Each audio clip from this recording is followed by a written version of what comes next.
Hey guys, welcome back to my channel. நம்மளுடைய சேனலில் வந்து ஆரி டிசைன் டிப்ஸ் அண்ட் ஐடியாஸ் வந்து ஷேர் பண்ணிகிட்ருக்கோம். நம்மளுடைய சேனலை இப்போ தான் ஃபர்ஸ்ட் டைம் பார்க்குறீங்க அப்படின்னா சப்ஸ்கிரைப் பண்ணிக்கோங்க. அப்படியே பக்கத்தில் இருக்க பெல் ஐக்கானையும் கிளிக் பண்ணிக்கோங்க. அப்போ தான் நான் போடுற வீடியோஸ் எல்லாமே உங்களுக்கு நோட்டிஃபை ஆகும். ஆல்ரெடி சப்ஸ்கிரைப் பண்ண எல்லாருக்கும் ரொம்ப ரொம்ப ரொம்ப ரொம்ப நன்றி. ஸோ இன்றைக்கி நான் என்ன டிசைன் காட்டுறேன் அப்படின்னு பார்த்தீங்கன்னா, ஒரு 1000 rupees ரேஞ்சில் சிம்பிளான டிசைன் ஒர்க் தான் நான் வந்து இப்போ காட்டுறேன். ஸோ இதுக்கு வந்து நான் நெக் பேட்டர்ன் வந்து எடுத்துகிட்டு ப்ளவுஸில் மார்க் பண்ணிட்டேன். காப்பர் கலர் மெட்டீரியல் யூஸ் பண்ணி ஒர்க் பண்ணுறேன் இந்த ப்ளவுஸில். நான் எப்பவும் போல் starting 3 lines of chain stitch தான் வந்து கொடுத்துருக்கேன். அது கொடுத்து முடித்ததுக்கப்புறமா ஒரு ½ inchலையும் நான் வந்து மார்க் பண்ணுறேன். இந்த மார்க்கிங்க்கு வந்து நான் வாட்டர் எரேசபிள் பென் தான் வந்து யூஸ் பண்ணியிருக்கேன்.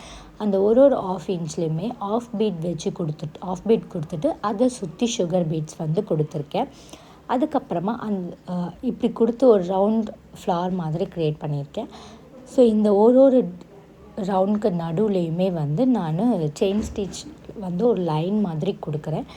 ஸோ இந்த செயின் ஸ்டிச்சை வந்து நான் ஸ்டார்டிங்லேருந்து நெக்குடைய ஸ்டார்டிங்லேருந்து செயின் ஸ்டிச் கொடுத்துட்டு அப்படியே அந்த லைனை கண்டினியூ பண்ணுறேன். ஸ்ட்ரெயிட்டாக லைன் வந்து ஒரு 2 inchக்கு நான் அந்த லைன் வந்து கொடுக்குறேன். நம்ம நெக் வித்தை பொறுத்து நான் டிசைன் வந்து சேஞ்ச் பண்ணிக்கிறேன். இப்போ நெக் வித் ரொம்ப சின்னதாக இருக்குது, அந்த நெக் ஸ்டாப் வந்து ரொம்ப சின்னதாக இருக்குது அப்படின்னா நம்ம வந்து இந்த லைனை வந்து சின்னது பண்ணிக்கலாம். ஸோ நான் 2 inchக்கு என்ன பண்ணியிருக்கேன்னா அந்த லைன் வந்து கொடுத்துட்டு அதை சுற்றி அதே மாதிரி ஆஃப் பீட் வச்சுட்டு அதை சுற்றி சுகர் பீட்ஸ் அகெயின் கொடுக்குறேன். ஸோ இதே மாதிரி நெக் ஃபுல்லாக வந்து அந்த இருக்க கேப்பில் வந்து லைனை 2 lines ஆஃப் செயின் ஸ்டிச் கொடுத்துட்டு இந்த மாதிரி ஆஃப் பீட் வச்சு அதை சுற்றி சுகர் பீட் கொடுத்து கம்ப்ளீட் பண்ணுறேன்.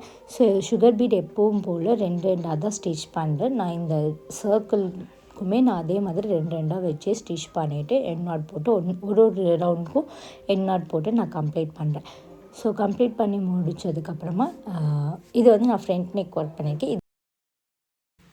இந்த வீடியோவில் நான் ஃப்ரண்ட் நெக் ஒர்க் பண்ணுறது காட்டியிருக்கேன். இதே மாதிரி பேக் நெக்லேயும் ஒர்க் பண்ணிவிட்டு ஸ்லீவ்ஸ்லேயும் ஒர்க் பண்ணி முடிச்சுட்டு டிசைனை கம்ப்ளீட் பண்ணிக்கலாம்.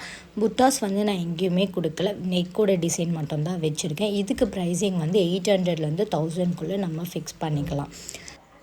இதில் நான் யூஸ் பண்ணியிருக்க எல்லா மெட்டீரியல்ஸுமே வந்து நம்மளுடைய சானாரி பேஜில் அவைலபிளாக இருக்குது. பர்ச்சேஸ் பண்ணணுன்னா நான் இன்ஸ்டாகிராம் லிங்க் வந்து டிஸ்கிரிப்ஷனில் கொடுத்துருக்கேன். அதுக்கு டிஎம் பண்ணிங்கன்னா நீங்கள் பர்ச்சேஸ் பண்ணிக்கலாம். இல்லை டிஸ்கிரிப்ஷனில் இருக்க நம்பருக்கு வாட்ஸ்அப் பண்ணிங்கனாலும் பர்ச்சேஸ் பண்ணலாம். அண்ட் நம்ம வந்து ஆன்லைன் அண்ட் ஆஃப்லைனில் ஆரி அண்ட் டெய்லரிங் கிளாஸஸ் எடுத்துகிட்ருக்கோம். இன்ட்ரெஸ்டடாக இருக்கவங்க சேம் டிஸ்கிரிப்ஷனில் இருக்க நம்பருக்கு வாட்ஸ்அப் பண்ணுங்கள். இல்லை இன்ஸ்டாகிராம் லிங்க்கில் போய் மெசேஜ் பண்ணிங்கனாலும் உங்களுக்கு டீட்டெயில்ஸ் கிடைக்கும். ஸோ இது மாதிரி ஃபுல்லாக எல்லாத்துக்கும் டிசைன் கொடுத்து முடித்ததுக்கப்புறமா நம்ம ப்ளவுஸுடைய ஃபைனல் லுக் வந்து இப்படி தான் இருக்கும். இது ரொம்ப சிம்பிள் அண்ட் ஈஸியாக நம்ம கம்ப்ளீட் பண்ணிடலாம். ஒரு நாள்லேயே நம்மளால் இந்த டிசைனை கம்ப்ளீட் பண்ணிட முடியும். டிசைன் எப்படி இருக்குன்றது கமெண்ட் பண்ணுங்கள். உங்களுக்கு இந்த டிசைன் பிடிச்சிருந்தால் லைக் பண்ணுங்கள், ஷேர் பண்ணுங்கள். மறக்காமல் என்னோடய சேனலை சப்ஸ்கிரைப் பண்ணிக்கோங்க. தேங்க்யூ.